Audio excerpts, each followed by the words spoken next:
So, okay, let's talk more about the past. How much do you think the past of Russian relations with China can define the future of them? I've done an entire podcast on Russia and Chinese relations that sum up what little I know on the subject. And for many years, Russia was strong and in the driver's seat. And now China's strong and Russia's in the receiving end of that relationship.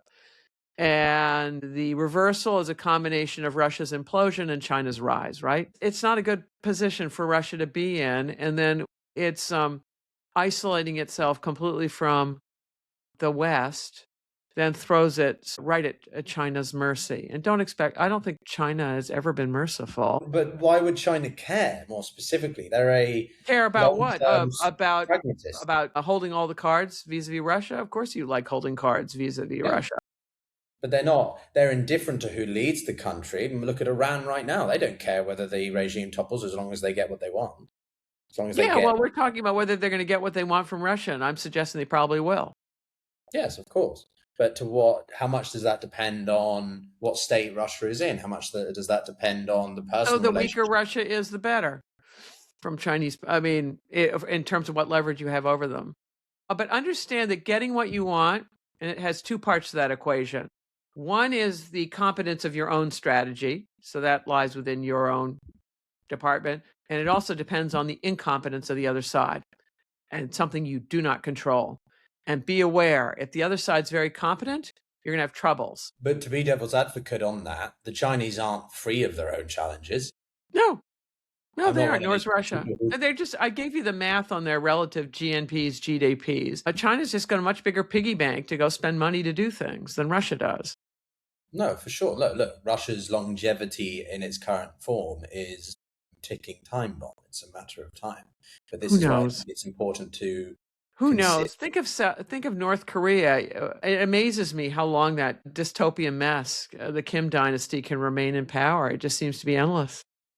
So at what point does strategic dependence for Russia turn into strategic vulnerability? I think the strategic dependence is a strategic vulnerability. So you don't think there comes a point where we're already past the point of too far for Russia? They can't reverse their dependency on what to do. Another concept, pivotal errors.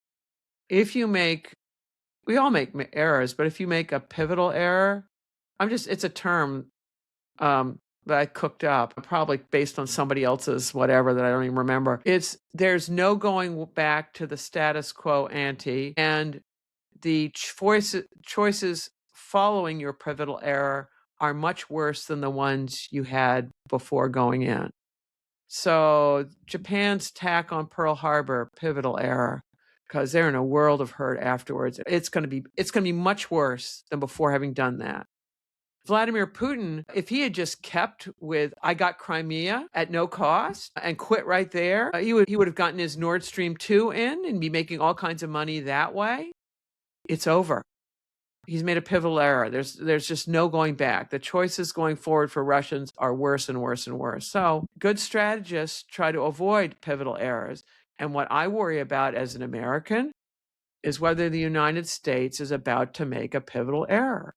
Going after Greenland would be a pivotal error for the United States. Okay, no, that's fair. But okay, on the Sino-Russo dynamic, the thing that interests me is that the worse things get, the more desperate Putin becomes. Oh, yeah, he's on death ground. Another concept from Sun Tzu, death ground. It means you are in such rotten shape that your only hope of survival, and it's not really high hope, is to fight. And so for Putin personally, that's why he's going to double down, because if he goes, oh, gee whiz, I made a mistake, boys. Can't we back out of this one? He's dead man, right? I would imagine.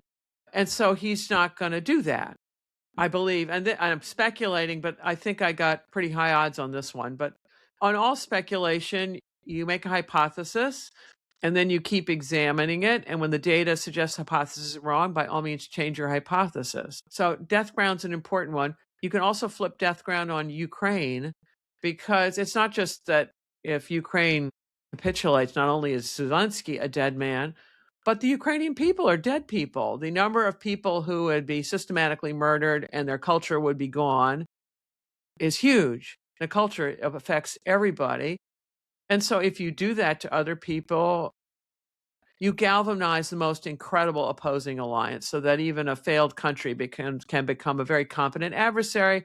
And a previous example of that is Hitler with his genocidal plans that turns Russia, which was basically a failed state after all this collectivization and shooting the Soviet Union after shooting the general staff and other people, it turns them into a lethal adversary. And it galvanizes the alliance from hell that takes care of Adolf Hitler. So death ground, it's a good concept to play around and go who's on death ground and who's not. The Russian people are not on death ground, whereas Ukrainian people are. The value of victory, what's called value of the object, another concept, is much higher for Ukrainians generally than for Russians. For Russians, it's like it'll be a feel-good moment if they could actually win whatever they define win in Ukraine is. But for Ukraine, it's existential. So they will never give up. And the Russians are just going to be, they're on a trajectory to wind up like North Korea, give it a generation or two.